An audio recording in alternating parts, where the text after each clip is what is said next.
E aí galera, tudo bem? Meu nome é o Anderson. Quero falar um pouquinho sobre a morte ou depois da morte. O que acontece com o espírito, com a alma? Fica dormindo? Fica consciente? Muitos dizem que fica dormindo, né? E usa esse texto aqui de Eclesiastes como base.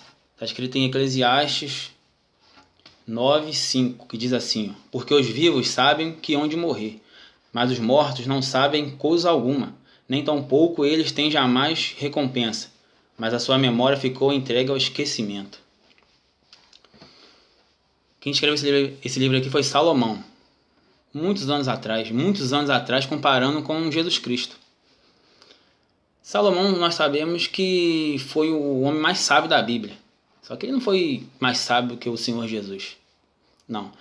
E se você ler também esse texto aqui, você vai perceber que Salomão está falando que eles nada sabem, se você ler o contexto, eles nada sabem acerca do que acontece aqui com os vivos. Não é depois que ele morreu, não. Depois que ele morreu e foi para o Hades, né? Porque naquela época todo mundo ia para o Hades, até mesmo quem servia a Deus, porque Jesus não tinha vindo ainda, porque Jesus deu a salvação através do seu sangue, com o sangue dele. Então, antes de Jesus Cristo, todo mundo que morria ia para o Hades. Inclusive, Jesus foi ao Hades. Isso aí nós vamos ver lá na frente. Voltando no texto aqui, fala que está falando das pessoas depois que morreram. Não é que estão inconscientes, não. Eles não têm consciência das coisas que estão acontecendo aqui com os vivos. Então, esse texto aqui é um texto que as pessoas usam equivocadamente.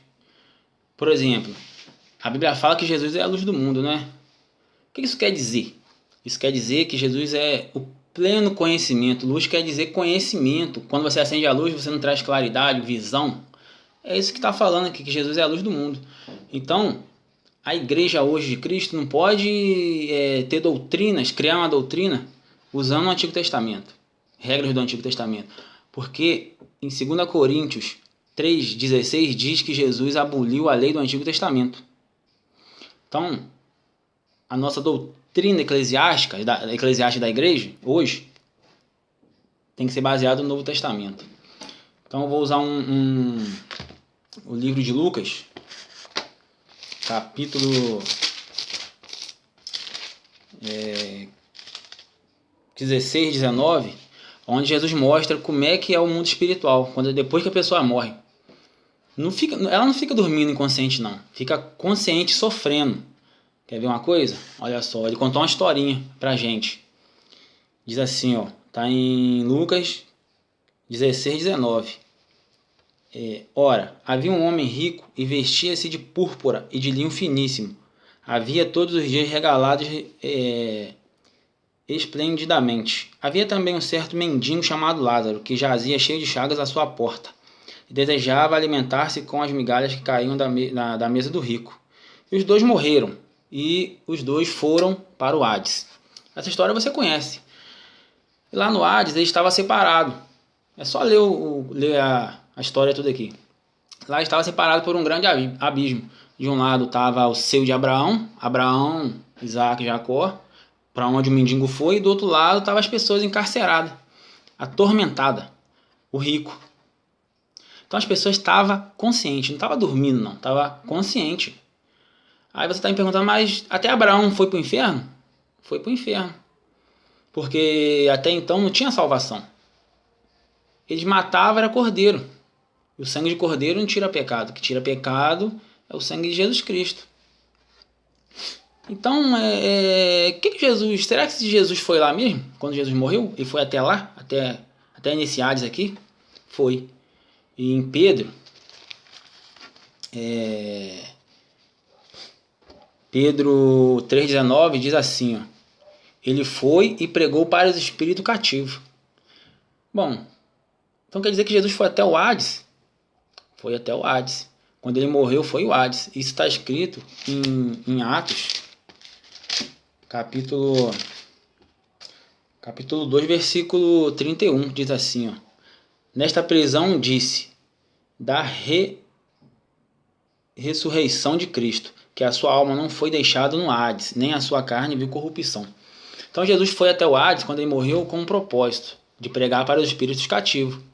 Como está escrito lá em em Lucas 3,19. Mas como é que se deu isso? Uma história interessante que nós vamos ver em Efésios. Efésios conta mais ou menos como é que foi essa história. Em Efésios capítulo 4, versículo 8 em diante, diz assim, ó. Pelo que diz, subindo ao alto, levou cativo o cativeiro e deu dons aos homens. Ora, isto ele subiu, que é senão que também antes tinha descido às partes mais baixas da terra. Aquele que desceu é também o mesmo que subiu acima de todos os céus para cumprir todas as coisas. Então a Bíblia diz que ele levou cativo o cativeiro. Como é que... O que é isso aqui? O que quer dizer? Quando diz que ele desceu às partes mais baixas da terra e levou cativo o cativeiro. É isso mesmo. Quando a Bíblia fala que ele desceu às partes mais baixas da terra, é que ele morreu, foi até o Hades, foi lá, pregou para os espíritos cativos, né? Pregou para o pessoal, falou, eu sou Jesus, a quem você no Antigo Testamento falava que havia um homem igual a mim e tal, principalmente para Moisés, né? Então, levou cativo o cativeiro. Ele pegou aquelas pessoas que estavam no Hades, o que eles fizeram? Ele pegou ela e transportou para o paraíso. Para o paraíso.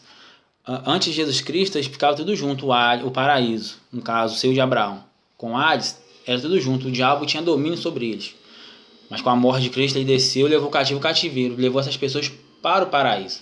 Então hoje, quando a gente morre, automaticamente, consciente, você vai para o paraíso com Jesus Cristo, aquele que estiver achado escrito no livro da vida vai para o paraíso.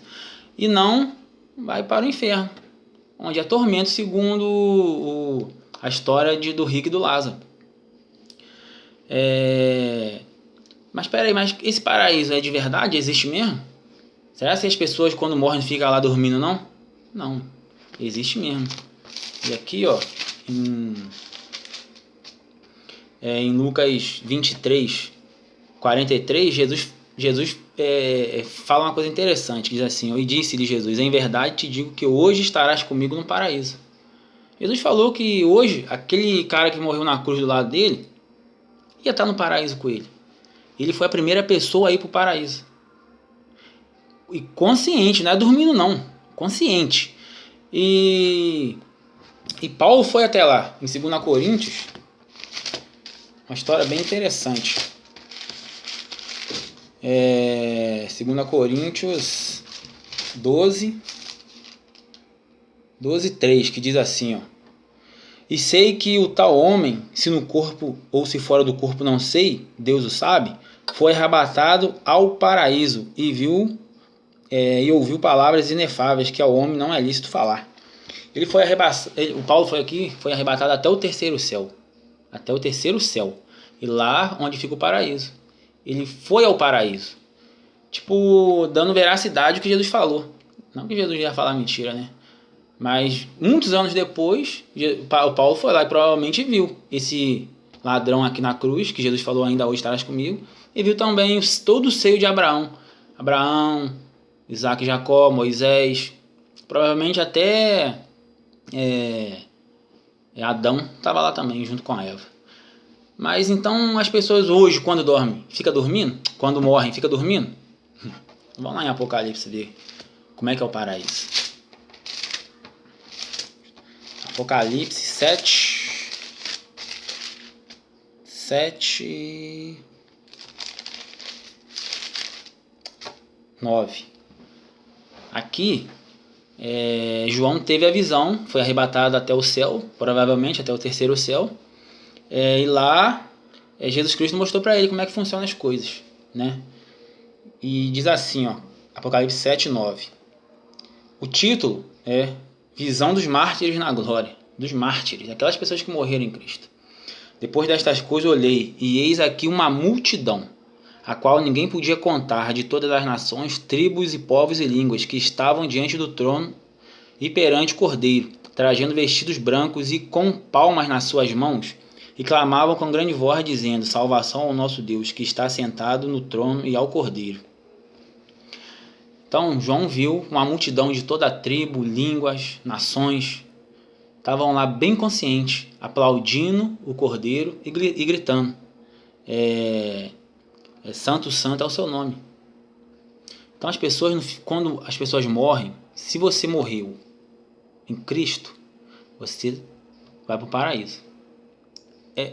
E se você morreu sem Cristo, você vai para o inferno. E isso aí, ó, consciente, sentindo dor, aceita Jesus enquanto há tempo que ele está voltando. Valeu.